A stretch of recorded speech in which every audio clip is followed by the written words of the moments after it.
Daenerys has finally launched her invasion fleet to Westeros. But what is her plan for when she gets there? Hi everyone, this is Robert. Welcome to In Deep Geek. Particularly if you're a first-time viewer, please do consider subscribing if you enjoy the video. For most of her time wandering the Dothraki Sea and the cities of Slaver's Bay, Daenerys appears to have been of the opinion that all she needed to do to win the Iron Throne was transport a big enough army over the narrow sea and pummel her enemies into submission. But as the moment has drawn closer, and as she has gathered around herself a small cadre of advisors with experience of Westerosi politics, she seems to slowly be coming to the appreciation that she needs to play the long game. This is not just an invasion, but the establishment of her reign. To do that, she needs to have all of the 7 kingdoms of Westeros on side. So what does she face?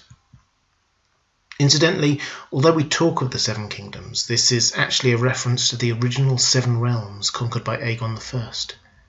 Since then, the administrative regions of Westeros have shifted about a bit, so today there are more like 9, and it is a very mixed picture. 2 great houses have already declared for Daenerys, Dorne and the Reach. 1, the Iron Islands, is split. Although Yara and Theon have sided with Daenerys, they are in effect in open rebellion against the rightfully elected ruler, Euron. 2 regions, the North and the Vale of Arryn, are in open rebellion to the crown, with Jon Snow now officially declared king in his own right. 1 region, the Stormlands, was in another open rebellion under Stannis, but is now effectively leaderless as the Baratheons have been all but wiped out. Finally, 3 regions, the Crownlands, the Westerlands and the Riverlands, are now effectively controlled by the Lannisters following the capture of Riverrun. So, very broadly, the south of Westeros is supportive of Daenerys. The broad stretch across the middle from King's Landing to the Iron Islands are likely to be resistant, and the north is anyone's guess. But what Tyrion and Varys will have told Daenerys, and indeed what she could have learned from Aegon I's invasion, is that she doesn't need to defeat everybody in open battle. What she needs is to get all the noble houses to swear fealty through one means or another. Taken at first glance, the most obvious high-level strategy for achieving this would be to cut a deal with the North and the Vale of Arryn, move into the power vacuum in the Stormlands, and then focus the army's attention on the Lannisters and Euron. So what tools does she have to achieve this? And how can she best use those tools to get what she wants? Well, the main one is obviously her army, and the vast majority of that is made up of Dothraki and Unsullied, cavalry and infantry. For these to be effective, particularly for the mobile cavalry of the Dothraki to be effective, she will need to get them into an open field of battle. She has Yara's fleet. Although these are almost certainly traditional ironborn reaving ships built for fast-moving raids along the coastline of Westeros, they are being put to a very different use now, as transport ships filled with distinctly non-naval forces, so their effectiveness in battle will be seriously compromised. She also has unspecified contributions from Dorne and the Tyrells. We saw their sails in the fleet at the end of Season 6. Nevertheless, I imagine the bulk of both forces remain in Westeros. It would make little strategic sense for entire armies to sail all the way to Meereen, only to just turn around and come back again. Finally, of course, she has her dragons. These are the nuclear weapons of Westeros, capable of mass carnage but not particularly precise. Their firepower would be completely useless in close-quarters naval combat, for example. Dragonfire would destroy Daenerys' fleet indiscriminately alongside anyone attacking them. But outside of sheer brute force, what other tools does she have to win over the Westerosi lords? Well, as Tyrion has already pointed out to her, the biggest prize you can offer is herself in marriage. A chance to sit beside her on the Iron Throne would be a strong temptation to many. And there is patronage. She can offer lands and lordships to those who support her. There are a number of great houses on the verge of extinction that she could replace, or she could simply promote whoever she wants to become lord.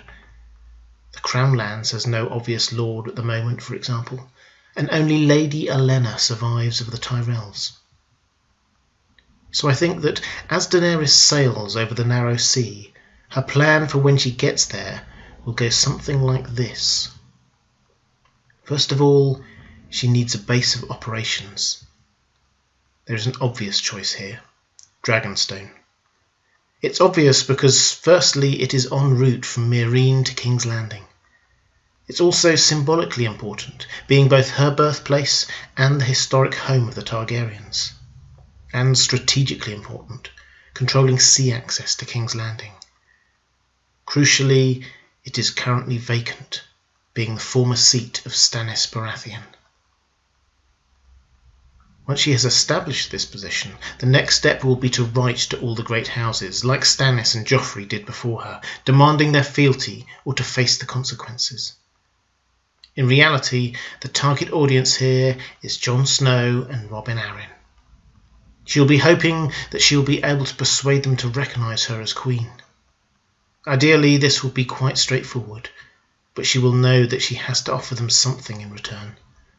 A marriage, perhaps. Once she has secured the north, the plan becomes straightforward. The Lannisters will be encircled, so she will just need to close the net around them.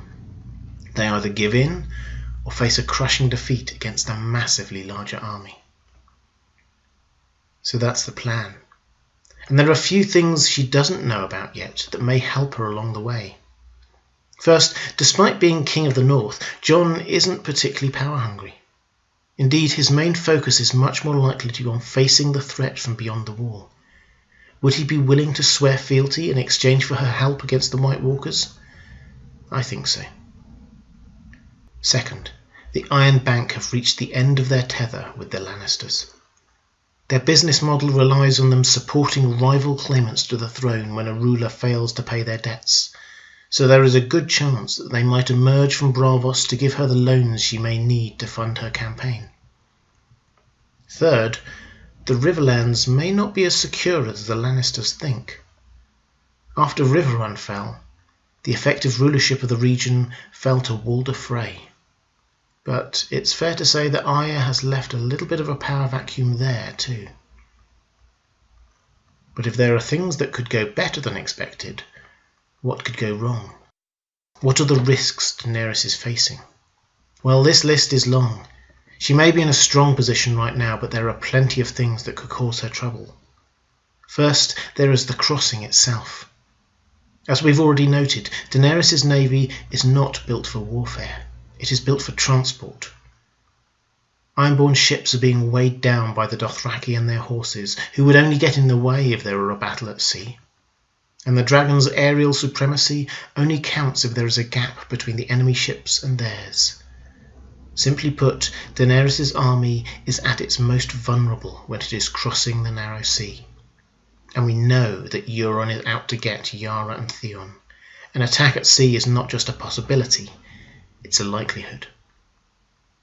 Second, there is Cersei. Cersei is the person currently sitting on the Iron Throne, and so the one person that Daenerys fundamentally must get out of the way if she is to become undisputed queen. We can expect Cersei to pay short shrift to any missive from Daenerys requiring her to submit, but I think we can also expect her to go on the offensive. She will send the Lannister army out to take on her enemies wherever she imagines them to be. Ironically, this may leave her even more open to her enemies. Her greatest chance of holding power is actually to hold up her troops in a defensive formation in castles. But although Cersei's lack of judgment will work against her, her cruelty and lack of care for innocent lives means that she would be more than willing to burn down the entirety of King's Landing rather than give up the throne. And she may. The combination of her love of wildfire and Daenerys' love of dragonfire does not bode well for the poor folk of King's Landing. Third, we have Jon. I've done a whole different video on how Jon might find out that he is Rhaegar Targaryen's son, and what this might mean, But the central point is that when this is common knowledge, he becomes the heir to the Targaryen throne, not Daenerys. If she wants to carry on then with her invasion, it won't be because of any ancient right of succession, but because of sheer ambition for the Iron Throne. Fourth, there are the White Walkers. This almost goes without saying, but we know so little about them. We have been assuming that the dragons are the ultimate weapon against them, but what if they aren't? Or what if the Night King has an even more powerful weapon waiting for when he reaches the wall? The truth is, we simply do not know, and that is what is so scary about them. And finally, there is Daenerys herself. Until Tyrion came along to preach patience and self-restraint, Daenerys' attack strategy was simply to wreak destruction until everyone was either dead or kneeling before her in subjugation. Remember how she wanted to deal with Yunkai and Astapor as recently as episode 8 of last season. I will crucify the masters. I will set their fleets afire, kill every last one of their soldiers, and return their cities to the dirt. Daenerys' default position always has been, and probably always will be, to destroy anyone who stands in her way.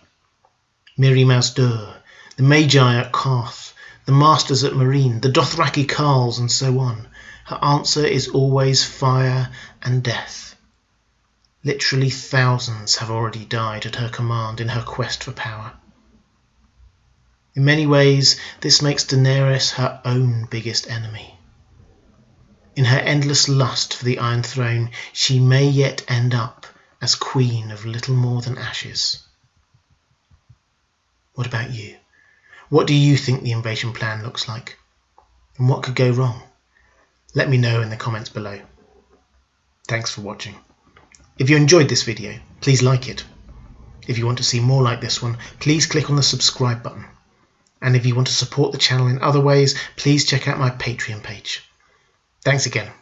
That's all for this time. I'll see you again soon.